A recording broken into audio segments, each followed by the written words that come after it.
भगवते वासुदेवाय। ओम नमो भगवते वासुदेवाय। ओम नमो भगवते वासुदेवाय। ओम अज्ञानतिमिरन्धस्य ज्ञानाञ्जनशलाकया चक्षुरुन्मिलितं येन तस्मै श्रीगुरुवे नमः। तो 19 फरवरी शिला प्रभुपाद का कोट है। न्यूयॉर्क में शिला प्रभुपाद 1966 1966 में शिला प्रभुपाद बोल रहे हैं न्यूयॉर्क में, यदि हम दवाई लेना चाहते हैं तो हमें दवाई पर लगे पर्चे के निर्देश अनुसार अथवा डॉक्टर के निर्देश अनुसार लेना होगा। मतलब क्या कि अगर हम मेडिसिन लेना चाहते हैं तो डॉक्टर का प्रिस्क्रिप्शन, पता है ना डॉक्टर का प्रिस्क्रिप्शन सबको तो डॉक्टर का प्रिस्क्रिप्शन मानना पड़ेगा। इसी प्रकार मतलब जिस प्रकार डॉक्टर हमें कह रहा है उस प्रकार अगर हम दवाई लेंगे तो फिर दवाई काम करेगी। इसी प्रकार भगवत गीता को समझने के लिए हमें उसके वक्ता के निर्देश अनुसार स्वीकार करना होगा। और भगवान श्री कृष्ण भगवत गीता के वक्ता हैं। तो ये कोट कब बोला गया? हाँ, ये जो कोट है शिला प्रभुपाद कह रहे हैं, ये मतलब भगवत गीता के स्टार्ट होने से पहले ये कोट शिला प्रभुपाद कह रहे हैं कि भगवत गीता को अगर समझना है, और इनफैक्ट ये 1966 में बोला गया। 1966 यानी कि मतलब उसी समय इस्कॉन की शुरुआत हो रही थी। 1965 में शिला प्रभुपाद अमेरिका गए थे और 1966 में इस्कॉन एस्टेब्लिश हुआ था। तो बिल्कुल शुरुआत, इस मूवमेंट के शुरुआत में, और शिला प्रभुपाद भगवत गीता के शुरुआत में इस कोट को कह रहे हैं कि अगर हमें ठीक होना है तो डॉक्टर के पास तो जाते हैं हम, पर डॉक्टर की बात भी माननी पड़ेगी। और उसको समझना क्या है कि भगवत गीता को समझने के लिए हमें उसके वक्ता के निर्देश अनुसार स्वीकार करना होगा। और भगवान श्री कृष्ण भगवत गीता के वक्ता हैं।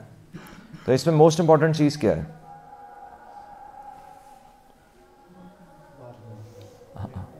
अब बात मानना।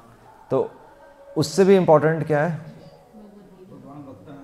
हाँ, भगवान वक्ता है। तो इसमें भी क्या इंपॉर्टेंट है? भगवान वक्ता है। इसमें एक शब्द अगर निकालें तो जो भगवान कह रहे हैं उसको स्वीकार।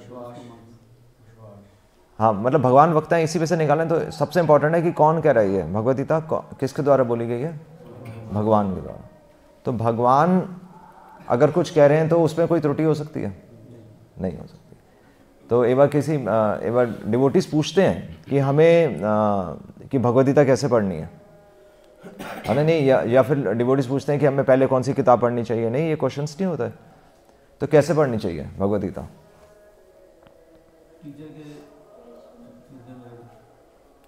हाँ, टीचर एक्चुअली यहाँ का एग्जाम्पल परफेक्ट है।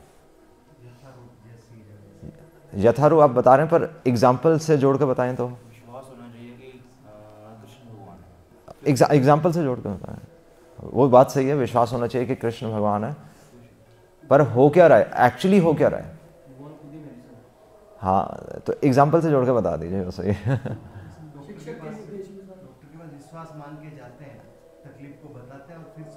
हाँ, एक्चुअली सबसे इंपॉर्टेंट चीज़ है वही है कि हम डॉक्टर के पास जाते हैं तो कृष्ण कौन है? हाँ, ये पॉइंट है। और इमीडिएटली उसका आंसर क्या आया कि हम क्या है? मरीज है। बस यहाँ से भगवत गीता शुरू होती है। अगर हम टीचर और बोलें तब भी वो फीलिंग नहीं आएगी। अब तो डॉक्टर, हमें पता होना चाहिए डॉक्टर कृष्ण है। एक्चुअली हम अपने जीवन में और कुछ नहीं कर रहे। भगवान हमें स्टेप पे हमें तो अनुभव देते नहीं देते, पर हम उसे भूल जाते हैं। शिला प्रभुपाद भी ये लिख रहे हैं कि माया का काम एक ही है कि हम भूल जाते हैं। और हम क्या भूल जाते हैं? हम पेशेंट और कृष्णा डॉक्टर है, एक ही चीज़ भूल जाते हैं। और भगवान डॉक्टर हैं तो फिर भगवान की दवाई गलत हो सकती है? नहीं। तो भगवान की दवाई क्या है? हाँ, आंसर परफेक्ट है। तो ज्ञान कहाँ से आ रहा है? भगवत गीता ही दवाई है, भगवत गीता ही दवाई है। और इसलिए गीता की हर एक पंक्ति एक्चुअली, गीता पे कितना विश्वास होना चाहिए? मतलब वो तो चलो पूरा विश्वास होना है, पर पूरा विश्वास का मतलब क्या है?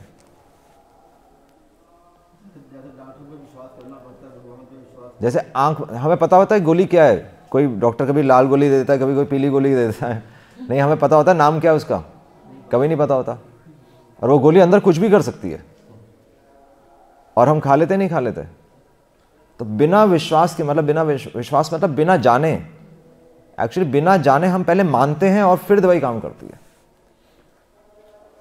तो भगवत गीता भी कैसे पढ़नी होती है कि गीता आप खोलें और पहली जो पंक्ति आ रही है उसमें जो लिखा है वो हमारा आंसर है। इतना विश्वास होना चाहिए, क्योंकि गीता भगवान की वाणी है। और जब हम गीता खोलते हैं तो एक्चुअली भगवान डिसाइड करते हैं कि कौन सा पेज खुलेगा, या आज की जो कोटेशन है।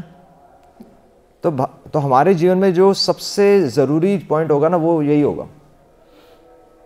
कई बार बोलते नहीं हम कि हमारा क्वेश्चन होता है और हमारा क्वेश्चन आंसर हो गया। नहीं, ऐसा नहीं बोलते कि लेक्चर में हमारे क्वेश्चन का आंसर ही मिल गया। होता है ना, कि जो क्वेश्चन हमारे माइंड में चल रहा होता है बस उसका आंसर आ जाता है। तो वो प्लानिंग कौन कर रहा है? हाँ, तो भगवान परफेक्ट है एक्चुअली। ओम पूर्णम अदः, तो वो ईशोपनिषद में आ रहा है ना शुरुआत में कि ओम पूर्णम अदः, कि भगवान वहाँ पर तो पूर्ण है।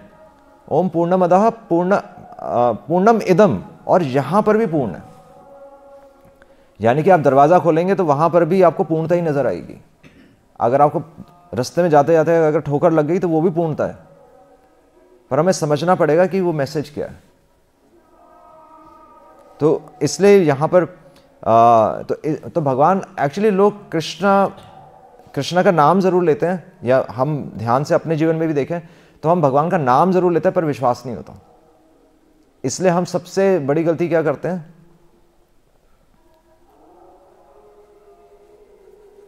हम डॉक्टर चेंज कर देते हैं। नहीं, डॉक्टर नहीं चेंज करते रहते। जब बीमार होते हैं तो नहीं, वो डॉक्टर अच्छा है, वो डॉक्टर अच्छा है, वो डॉक्टर अच्छा है, इसकी दवाई काम नहीं करी, उसकी दवाई काम नहीं करी। पता चला सारी दवाइयाँ काम कर रही होती हैं, आखिरी जिस डॉक्टर के पास जाते हैं वैसे ही ठीक हो चुके होते हैं, उसकी एक डोज से ठीक हो जाते हैं, हमें लगता है वो डॉक्टर। पर एक्चुअली पहला डॉक्टर भी सही दवाई दे रहा था। नहीं, और हमारा पूर्ण विश्वास नहीं है, बस यही है। तो भगवान तो मैं एक्चुअली एक श्लोक मेरे को याद आया तो भगवान, जब हम कहते हैं कि भगवान को भगवान पे पूर्ण विश्वास होना चाहिए, तो भागवतम में एक्चुअली आ रहा है कि तो भगवत गीता तो सिद्धांत दे रही है। तो भगवत गीता में कौन सा श्लोक है? वैसे तो भक्ति रसामृत सिंधु में भी कोट हो रहा है, रूपा गोस्वामी कोट कर रहे हैं। तो यह है, श्रुति स्मृति पुराण आदि पंचरात्र विधिम विना, कि श्रुति स्मृति पुराण और जो पंचरात्र हैं, तो पंचरात्र विधिम विना, अगर इनको छोड़ के, अगर शास्त्रों को छोड़ के एकांतिकी हरेर भक्ति, अगर हम केवल हरि का नाम भी ले रहे हैं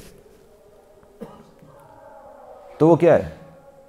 अगर हम अपने मन से भगवान का नाम ले रहे हैं, अगर हम अपने मन से हरि का नाम भी ले रहे हैं, तो श्लोक का लास्ट पार्ट क्या है? उत्पात एव कल्पते। तो वो सोसाइटी के लिए उत्पात है, सोसाइटी के लिए उत्पात है। तो इसका ट्रांसलेशन बहुत इंपॉर्टेंट है कि उत्पात मतलब क्या हुआ? सोसाइटी के लिए तो डिस्टर्बेंस है ही, पर वास्तव में उत्पात क्या है? वो डिस्टर्बेंस बाहर नहीं है, वो डिस्टर्बेंस हमारे अंदर होगी, क्योंकि हमें विश्वास ही नहीं आया भगवान की वाणी पर। नहीं, नाम तो ले रहे हैं हम, हरे कृष्णा कृष्णा कृष्णा हरे, पर जीवन में हाथ हम ऊपर जरूर खड़े करते हैं, पर जीवन में जब संकट आता है तो हम डॉक्टर चेंज कर देंगे। इसलिए आप देखेंगे तो मैं बार बार, आप एक ही चीज नोट करिए कि मंदिर में तो कितने लोग आते हैं, पर अपने जीवन में लोग भगवान को नहीं ला पाते। इसलिए लोग शास्त्र नहीं पढ़ते। नहीं, हर कोई नाम ले रहा है। हम कल वहाँ मेले में गए थे, ये क्या था, ये शिवरात्रि का मेला ही था वो।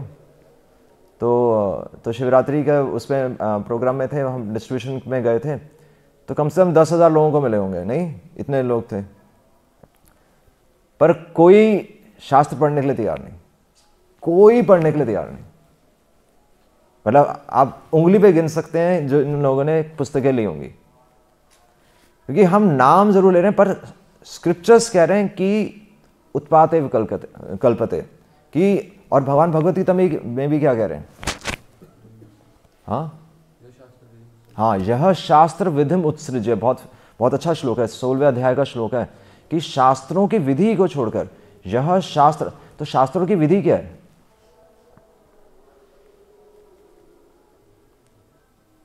शास्त्रों की विधि का मतलब क्या है? शास्त्रों की विधि का मतलब है फेथ।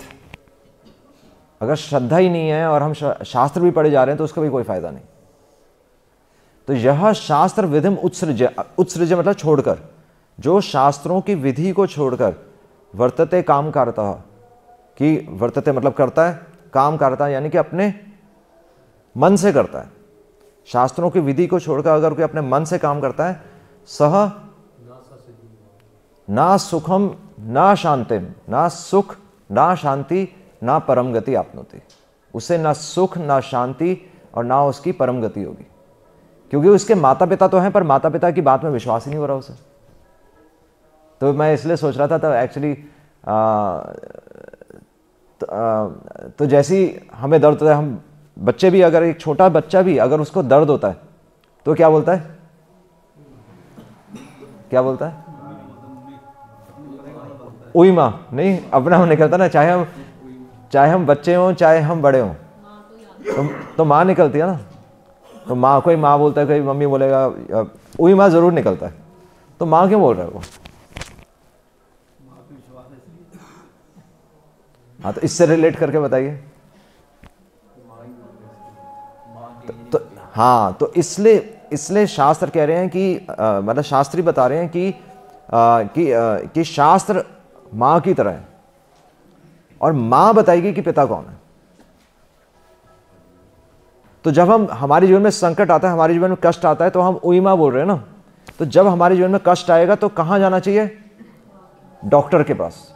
और डॉक्टर कहाँ पर है? शास्त्रों में। शास्त्रों की एक एक पंक्ति में हमारा आंसर है। और शास्त्र में क्या बता रहे हैं? कृष्णस्तु भगवान स्वयं, कि डॉक्टर कृष्णा है। और डॉक्टर कैसे हमें बताएंगे, डॉक्टर का प्रिस्क्रिप्शन कहाँ है? वो शास्त्रों में।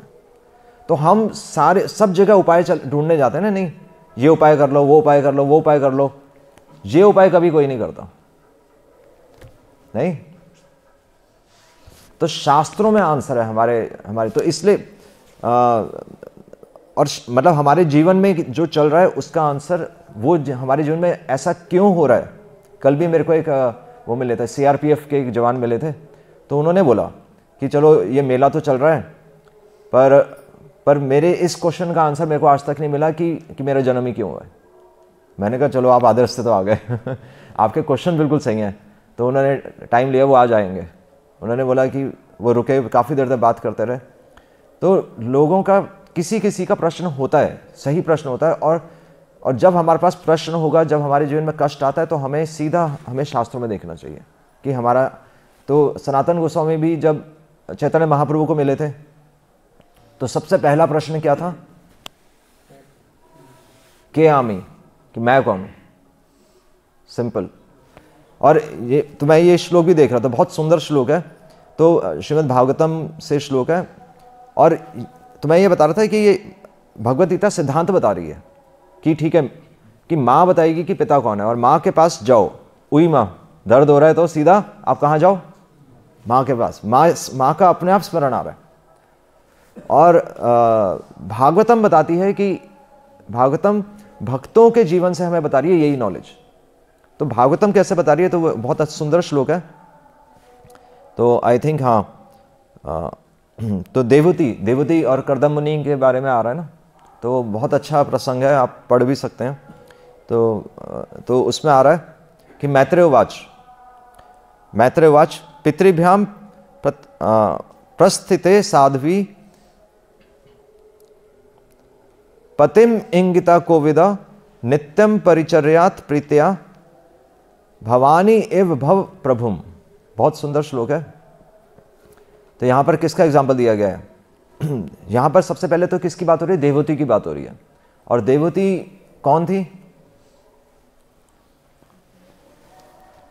तो देवहूति स्वयंभू मनु की पुत्री थी। स्वयंभू मनु मतलब वो तो पूरे राजा थे। तो राजा की पुत्री और राजा की पुत्री का विवाह और किससे हुआ? कर्दम मुनि। कर्दम मुनि जो कि परम, जिनकी लंबी दाढ़ी होगी और वो तो बूढ़े भी होंगे, वृद्ध भी होते हैं। तो एक राजा की पुत्री का विवाह एक ऋषि से हो गया तो क्या होगा? तो यहां पर बता रहे हैं कि तो एक्चुअली तो ये जो तो उनको बोला गया साध्वी, उनको बोला गया कि देवहूति कौन थी? साध्वी। और साध्वी का मतलब क्या है? साध्वी मतलब चेस्ट वुमेन, सती, एक पतिव्रता स्त्री। तो उनका एटीट्यूड बता रहे हैं कि पतिम इंगित कोविदा। तो यहां पर आ रहा है कि अपने पति के लिए इंगित कोविदा, एक स्त्री का कर्तव्य क्या है कि इंगित कोविदा मतलब इच्छाएं। और तो देवहूति अपने पति की इच्छा को समझती थी।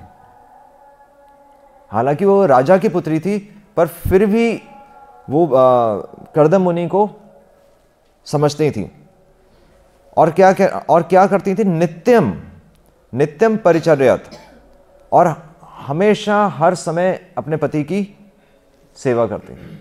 चाहे वो राजा की पुत्री थी पर फिर भी अपने पति की, चाहे उनके पति कैसी भी स्थिति में थे, बल्कि उन पर ध्यान भी नहीं देते थे। ऐसा आ रहा है कि भागवतम में ही आ रहा है कि वो सूख के बिल्कुल, मतलब उनका शरीर बिल्कुल सूख गया था। और जितनी सुंदर थी, राजा की पुत्री तो सुंदर ही होगी, तो जितनी सुंदर थी उनकी सुंदरता भी एक्चुअली खत्म हो गई थी। क्योंकि जब खाने पीने को नहीं मिले तो शरीर तो, एक्सटर्नल ब्यूटी तो खत्म हो ही जाती है ना। तो पर फिर भी उन्होंने अपनी सेहत का ध्यान नहीं दिया और वो अपने पति की नित्य सेवा करती रही। और तो आ रहा है प्रीतया, और कैसे सेवा करते रही? With great love. ऐसा भी नहीं कि मतलब सिर्फ सेवा कर रही है, नहीं, पूरे श्रद्धा के साथ वो सेवा करती रही। और किस तरह सेवा करती रही? भवानी एव भव प्रभुम। तो भवानी कौन है? पर दुर्गा या पार्वती। जिस प्रकार पार्वती जी शिव जी की सेवा करते हैं। तो कल शिवरात्रि थी, तो इसमें बहुत सुंदर श्रीला प्रभुपाद इसके परपट में लिख रहे हैं कि भवानी का उदाहरण भी बहुत इंपॉर्टेंट है। और तो हालांकि लॉर्ड शिवा एक बिल्कुल एक वैरागी की तरह थे, और पर फिर भी उनका अपना घर भी नहीं था, वो पेड़ के नीचे रहते थे और सारा समय वो ध्यान में लगाते थे, राम का नाम लेते थे। पर फिर भी भवानी भी जो थी, जो पार्वती जी थी, वो भी किसकी पुत्री थी? प्रजापति दक्ष की। और प्रजापति दक्ष की पुत्री होने के बाद भी वो शिव जी की सेवा करती थी। और तो इसी तरह यहाँ पर कह रहे हैं कि देवहूति भी स्वयंभू मनु की पुत्री थी और फिर भी उन्होंने कर्दम मुनि को अपना पति स्वीकार किया और उनकी प्रीति से उनकी सेवा की और उनको खुश किया। और यहाँ पर श्रीला प्रभुपाद लिख रहे हैं कि every woman is expected to be as good and chaste as Devahuti और भवानी। कि अगर हमें उनके जीवन से कोई शिक्षा लेनी है तो हमें ये लेना है कि हमें पतिव्रता बनना है। तो जिस प्रकार सती शिवजी के लिए पतिव्रता थी और जिस प्रकार देवहूति कर्दम मुनि के लिए पतिव्रता थी, तो इसी प्रकार तो हमारे लिए क्या मैसेज है कि हमें भी हम सभी क्या है? प्रकृति हैं। और प्रकृति किसकी सेवा करे? प्रकृति पुरुष की सेवा करे। और पुरुष कौन है? भगवान भगवत गीता में ही कह रहे हैं कि पुरुष एक ही है। पुरुष मतलब एंजॉयर। तो भागवता में भी आ रहा है ना योषित, तो योषित वैसे स्त्री को बोला गया, पर वास्तव में योषित मतलब वन हु इज एंजॉयड। तो शास्त्र हमें बता रहे हैं कि भगवान एक्चुअली, हम भगवान की इंजॉयमेंट के लिए बने। शास्त्र बिल्कुल स्पष्ट कर रहे हैं, और हमारी वैदिक सभ्यता में यही शिक्षा दी जाती है। एक बच्चे को भी माता पिता के अंडर रहना सिखाया जाता है, एक स्त्री को पति के अंडर रहना सिखाया जाता है। इसी प्रकार हमें भगवान के अंडर रहना सिखाया जाता है, हमारी ये शिक्षा है। और इसलिए श्रील प्रभुपाद लिख रहे हैं कि आज भी हमारे समाज में जो अविवाहित स्त्री होती हैं उनको शिवजी की उपासना करने के लिए बोला जाता है। और वो शिवजी की उपासना क्यों की जाती है? क्योंकि वैष्णव नाम यथा शंभु, क्योंकि उन्हें वैसे वैष्णव अपने जीवन में चाहिए। और शिवजी वैष्णव है, तो यानी कि शिवजी भी आइडियल वैष्णव है, क्योंकि वो हमेशा भगवान राम का नाम लेते हैं और हरे कृष्णा महामंत्र बोलते हैं। और यहाँ तक कि इसलिए कल भी एक प्रश्न था कि तो इसलिए शिवजी की हमारी 4 वैष्णव संप्रदाय है ना, कौन कौन सी है संप्रदाय? ब्रह्म संप्रदाय, कुमार संप्रदाय, निम्बार्क संप्रदाय, श्री संप्रदाय और रुद्र संप्रदाय। तो 4 संप्रदाय में से एक संप्रदाय रुद्र संप्रदाय भी है। और रुद्र संप्रदाय, तो हालांकि हम वैष्णव संप्रदाय बोल रहे हैं, पर रुद्र संप्रदाय तो प्रश्न आता है कि तो शिवजी की संप्रदाय हो गई है अलग, पर शिवजी को भी आचार्य माना गया है। क्यों माना गया है? क्योंकि शिवजी भी राम का नाम ले रहे हैं, इसलिए वैष्णव संप्रदाय हो। इसलिए वल्लभ स्वामी है, वल्लभाचार्य उस संप्रदाय में। तो इसलिए हमारे समाज में शिवजी की वास्तव में स्तुति करने के लिए क्यों लिखा गया है? क्योंकि वो वैष्णव है, इसलिए शिवजी की स्तुति करने के लिए लिखा गया। या 16 सोमवार का कोई अगर व्रत रखेगा, क्योंकि वो वैष्णव है, ये शिक्षा है। और इसमें लिख रहे हैं कि unmarried girls worship Lord Shiva so that they can expect a husband who is as good as a Vaishnava, as he is. और बहुत सुंदर चीज लिख रहे हैं कि इसलिए the girls are not taught to select a husband who is very rich. कि पति को ऐसे चूज नहीं करना चाहिए कि उसके पास बहुत ज्यादा धन संपत्ति हो। पति को कैसे चूज करना चाहिए कि वो वैष्णव है कि नहीं। और कह रहे हैं कि if a girl is fortunate enough, और अगर उसका सौभाग्य होगा तो उसे वैष्णव मिलेगा। और तब वो अपने पति की सेवा करके, अपने वैष्णव पति की सेवा करके ही उसकी भक्ति का अकाउंट उसमें शेयर होता है, और वो अपने मृत्यु के बाद फिर भगवान के धाम जा सकते हैं। इसलिए पहले स्त्रियां फिर सती होती थी ना, मतलब वो, क्योंकि उनके पति वैष्णव होते थे और अपने पति की ही सेवा करके वो फिर भगवान के धाम जा सकते थे। और this reciprocation of service and love, तो इसलिए यहां पर लिख रहे हैं कि इसलिए पति और पत्नी के बीच में क्या होना चाहिए? सेवा होनी चाहिए और प्रेम होना चाहिए। प्रेम में ही सेवा। इसलिए श्रील प्रभुपाद ने, आप देखेंगे भगवत गीता में हर जगह कहां लिखा है? Loving devotional service. और हमें ये स्पष्ट होना चाहिए कि हमारे पति कौन है? हम सब किसकी एंजॉयमेंट के लिए बने? भगवान की एंजॉयमेंट के लिए बने। इसलिए कोई भी गुरु, इसलिए हम गुरु की बात भी इसलिए मानते हैं क्योंकि वो हमें भगवान से जोड़ रहे हैं। अगर कोई गुरु हमें कृष्ण से नहीं जोड़ रहा तो फिर वो गुरु नहीं है। तो ये this reciprocation of service and love between husband and wife is the ideal of house holders life. ये एक दाम्पत्य जीवन की परफेक्शन है। और दाम्पत्य जीवन तो एक छोटा दायरा हो गया। एक मनुष्य जीवन की परफेक्शन क्या है अब हमें? कि हमें चेस्ट बनना, कि हमें डॉक्टर चेंज नहीं करना है। और इसका मतलब क्या हुआ? डॉक्टर चेंज नहीं करना है, इलाज कर लेना है। हाँ, तो डॉक्टर चेंज कर, तो आंसर आपका परफेक्ट है। कोई और भी बता सकते हैं? डॉक्टर चेंज नहीं करने का क्या मतलब है? प्रिस्क्रिप्शन जो दिए हैं, निर्देश फॉलो करने, इंप्लीमेंट। हाँ, आपने आंसर दे दिया, परफेक्ट दिया। मैं सोच रहा था कोई और भी दे, कोई और अपने आपको जो समझ में आया। हाँ ठीक है, आंसर परफेक्ट आ रहा है, अब सही आंसर परफेक्ट आ रहा है। तो डॉक्टर चेंज नहीं करना था, ये मतलब नहीं कि हम कृष्णा का नाम ले रहे हैं। कृष्णा का नाम तो हर कोई ले रहा था। कल मेले में भी लोग कह रहे थे कि हाँ सब हाथ जोड़ के जा रहे थे, नहीं, और सब शिव जी पर जल चढ़ाने जा रहे थे, पर कोई शिव जी को मानता नहीं, कोई फॉलो ही नहीं कर रहा। ना कोई शिव जी को मानता है, ना कोई कृष्ण को मान रहा है। क्योंकि कृष्ण को मानने का क्या मतलब है? आप शास्त्र फॉलो करो। आप भगवत गीता क्यों नहीं पढ़ रहे? जो भगवान ने हमारे जीवन के लिए बोला, जो उपदेश दिया है, हम भगवत गीता अगर अपने जीवन में नहीं पढ़ रहे तो हम कृष्ण को नहीं मानते। इसलिए एक आस्तिक और नास्तिक में डिफरेंस यही है। हमें लगता है आस्तिक वो व्यक्ति है जो भगवान को मानता है, नहीं, आस्तिक वो व्यक्ति है जो शास्त्रों को मानता है। बाकी सब नास्तिक हैं, क्योंकि वो शास्त्रों के अनुसार अपना जीवन नहीं जी रहे। ऐसे ही है। और सब अपने मन से जाने, कितने हजारों लोग कल आ गए और हजारों लोग मेले में मेला देख के चले गए।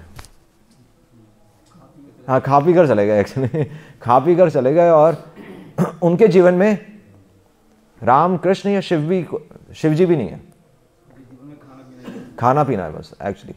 तो इसलिए आ रहा है ना कि शास्त्र कह रहे हैं हम दो पैरों वाले पशु हैं, द्विपाद पशु। अगर हम शास्त्रों को अपने जीवन का, इसलिए भगवत गीता को क्या बोला गया है? निर्णय शास्त्र, कि हमारे अपने जीवन में, हमारे जीवन में कोई निर्णय आपको लेना है तो भगवत गीता के अनुसार हमें अपना निर्णय लेना होगा। और इसलिए वास्तव में हम देखें तो हम बोलते तो बहुत हैं एक्चुअली कि माता पिता की सेवा करो, माता पिता की सेवा करो, पर माता पिता की बात कोई नहीं मानता।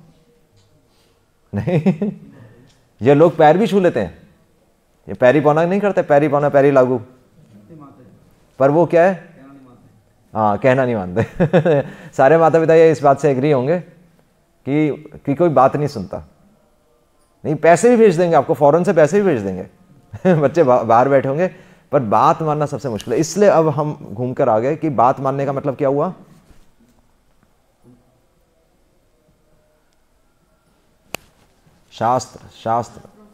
शास्त्रों को, जो शास्त्र नहीं पढ़ रहा, इसलिए किताब खोलते ही जो पहली पंक्ति जो आए वो किसके लिए लिखी है? हाँ, वो एक ही पंक्ति से। इसलिए श्रील प्रभुपाद कह रहे हैं कि आप एक सेकंड में भगवान का अनुभव कर सकते हैं। श्रील प्रभुपाद कह रहे हैं वो एक सेकंड कैसे है वो हम सोच नहीं सकते। वो एक सेकंड तब आएगा जब हमें ये विश्वास होगा कि ये पंक्ति मेरे लिए लिखी है। आप एक पंक्ति पढ़ेंगे और निकल जाएंगे, इतना विश्वास होना चाहिए। और ये पढ़ने का तरीका है, शास्त्रों को पढ़ने का यही तरीका है कि जो पंक्ति लिखी है वो मेरे लिए लिखी है। तो ये बहुत अच्छा सुंदर, मतलब ये जिस तरह देवती कर्दम मुनि की सेवा की, तो देवती एक्चुअली अपनी पोजीशन चेंज नहीं कर रही है। वो रिच बनने का प्रयास नहीं कर रही, नहीं, वो घर बनाने का प्रयास नहीं कर रही कि मेरा नया घर बन जाए या मेरा सुंदर घर बन जाए, नहीं, वो अपने पति की सेवा कर रही है। इसी प्रकार भवानी शिव जी की सेवा कर रही है। हमारी शिक्षा ही यही है कि हमारे जीवन में जो चीज परिस्थिति है, आप परिस्थिति को चेंज मत करिए, आप डॉक्टर को चेंज मत करिए, आप शिक्षा ले लीजिए वहां से। ये परफेक्ट मैसेज है और ये श्रद्धा हमें चाहिए। और तब वहां पर मैत्रेय मुनि कह रहे हैं कि इस प्रकार अगर जो स्त्री अपने पति की सेवा करेगी, यानी कि विश्रम्भेण गौरवेण, विश्रम्भ और गौरव के साथ। तो विश्रम्भ यानी कि श्रील प्रभुपाद लिख रहे हैं विश्रम्भ यानी कि विद इंटीमेसी, कि अपनी आत्मीयता के साथ अपने पूरे 100% देकर। तो विद इंटीमेसी, विश्रम्भेण और गौरवेण, और विद ग्रेट रिस्पेक्ट। क्यों वो ग्रेट रिस्पेक्ट कहाँ से आएगी? कि भगवान एक्चुअली हमारे बारे में सोच रहे हैं और भगवान ने ये परिस्थिति मेरे लिए पैदा की है क्योंकि इसके पीछे कोई मैसेज है और भगवान मुझे कुछ शिक्षा देना चाहते हैं, कुछ सिखाना चाहते हैं। तो ये हमारे पूरी वैदिक सभ्यता का ये प्लान है। ये प्लान है कि हम चेस्ट वाइफ बने। इसलिए गोपियां है ना, इस संसार में हमारा जीवन क्षण भर के लिए, पर मृत्यु के समय हमारे एक ही पति होंगे। नहीं, वैसे हम इस संसार में हमारे रिश्तेदार भी हैं, पति भी हैं, पत्नी भी हैं, पर मृत्यु के समय कौन पति होगा? यस, वही है। और इसलिए हमें चेस्ट बनना है। हमें चेस्ट को हिंदी में कैसे बोलते हैं? सती, पतिव्रता, प्रतिव्रता। इसलिए पतिव्रता बनना ही एक्चुअली भगवान की प्लानिंग है कि मृत्यु के समय हमारा विश्वास और कहीं ना हो, केवल और केवल भगवान कृष्ण में हो, और वो माँ के माध्यम से, यानी कि शास्त्रों के माध्यम से होना चाहिए वो विश्वास, केवल नाम से नहीं होना चाहिए। इसलिए सिर्फ माला करना हमारे जीवन का उद्देश्य नहीं है। काफ़ी 99% भक्त सिर्फ माला करते हैं, नहीं कि मेरी 16 माला हो गई। तो माला करना हमारे जीवन का उद्देश्य नहीं। माला तो तोता भी करता है।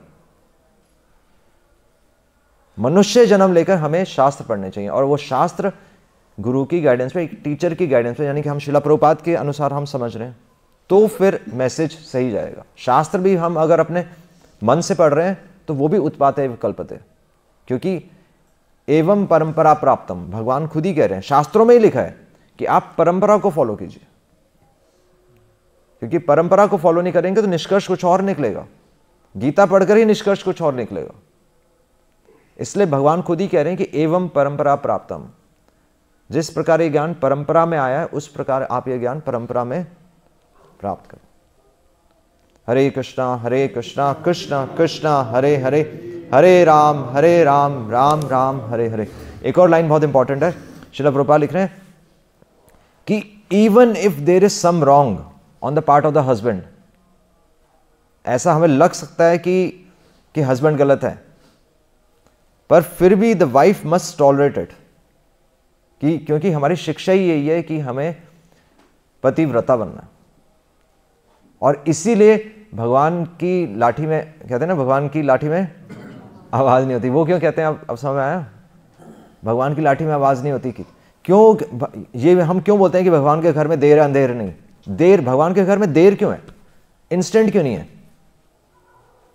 हम शिक्षा नहीं ले पाएंगे, समझ नहीं पाएंगे। हाँ, समझ में आया ये पॉइंट सबको?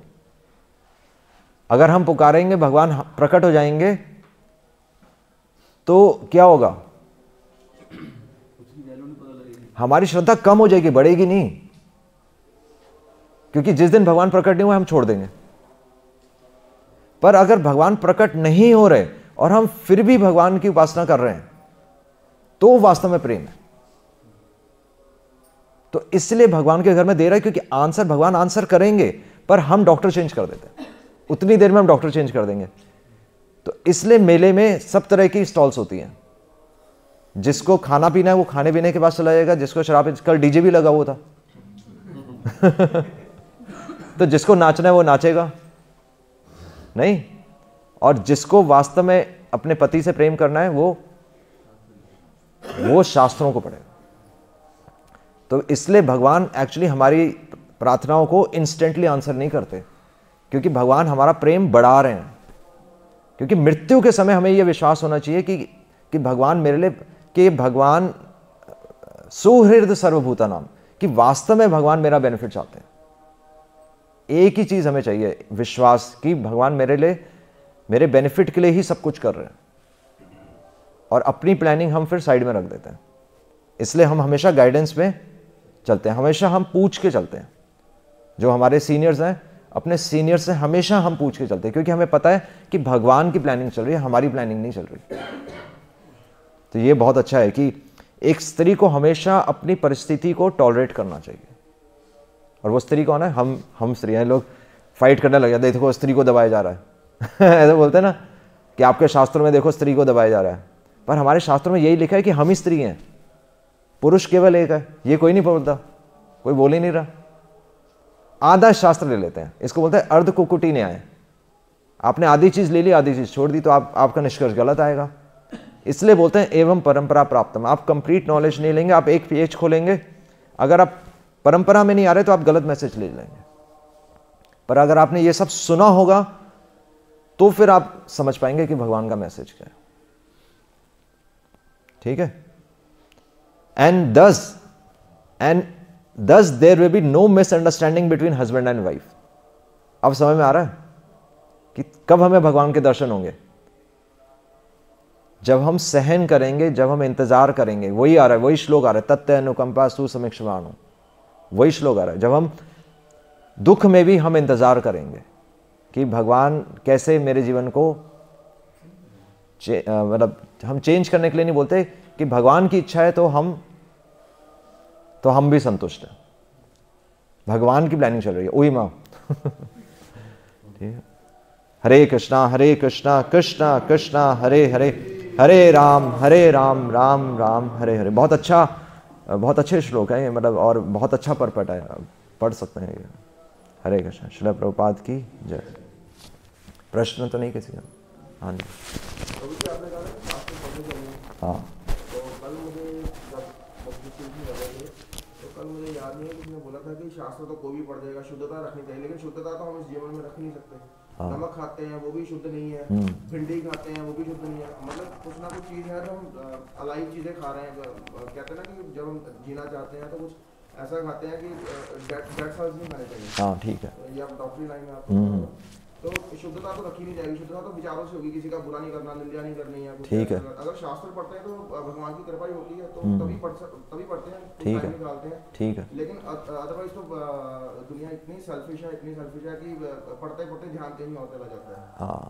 हाँ तो बात सही है कि शुद्धता रखनी चाहिए, पर हम यूजली जिस शुद्धता की बात करते हैं, हम किसकी बात करते हैं?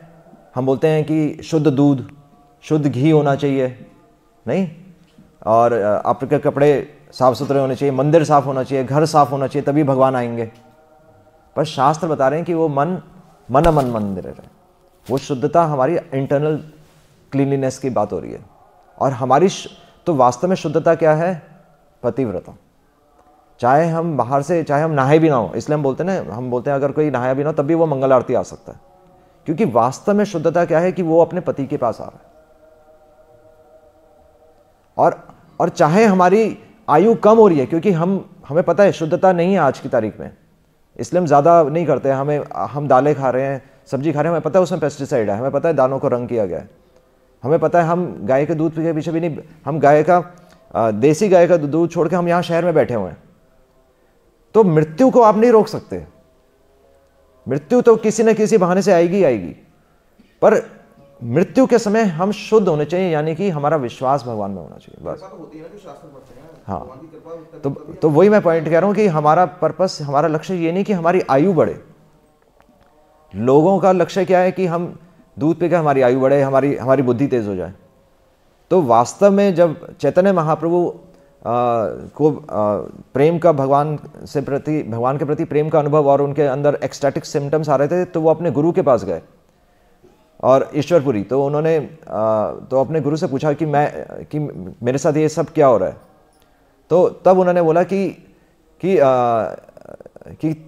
हमें केवल मूर्ख की भांति हमें केवल और केवल भगवान का नाम लेना है ना। तो मृत्यु के समय हमारा विश्वास केवल भगवान में आना चाहिए, ये हमारी शुद्धता है। बाकी तो संसार में बात बिल्कुल सही है कि मिलावट है, सब चीज़ें अशुद्ध हैं, और हम कभी भी नहाकर शुद्ध नहीं हो सकते, सिंपल सी बात है। पर हमारे लिए शुद्धता क्या है कि हम कभी भी डॉक्टर चेंज ना करें और माँ की दृष्टि से पिता को समझें, ये शुद्धता है। ठीक है। हरे कृष्ण।